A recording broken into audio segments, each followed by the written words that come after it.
તો રાજકોટની અંદર વિછિયામાં કોરી ઠાકોર સમાજનો વિરોધ જોવા મળ્યો છે, જેમાં પથ્થરમારાની ઘટનામાં થયેલા કેસ પરત ખેંચવા પણ માંગ કરવામાં આવી છે. કોળી સમાજ સંમેલન યોજ્યા પછી કલેક્ટરને આવેદનપત્ર પાઠવવામાં આવ્યું હતું. 1 મહિનામાં કેસ પરત નહીં ખેંચાય તો ધરણા યોજવાની ચીમકી પણ ઉચ્ચારી છે. જે અમારી મુખ્ય માંગણી હતી એ મુખ્ય માંગણીને લઈને આજે કલેક્ટર થ્રુ અમે રાજ્યના મુખ્યમંત્રી અને દરેક કેબિનેટ મંત્રી અને ગૃહમંત્રીને અહીંથી અમે એક આવેદનપત્ર આપીએ છીએ કે 1 મહિનામાં અલ્ટિમેટેડ અમે આપીએ છીએ કે 1 મહિનાની અંદર અમારી જે મુખ્ય માંગણીઓ છે એ સ્વીકારવામાં આવે. અન્યથા ગાંધી ચિંધ્યા માર્ગે રાજકોટ ખાતે કલેક્ટર કચેરીએ અમે ધરણા પ્રદર્શન ઉતરવા માટેનું અમારો આખું વ્યૂહરચના છે.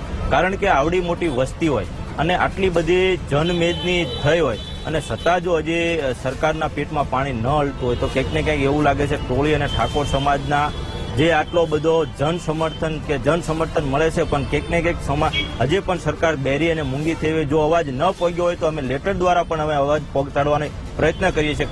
તાત્કાલિક અસરથી અમારી માંગણી સ્વીકારવામાં આવે.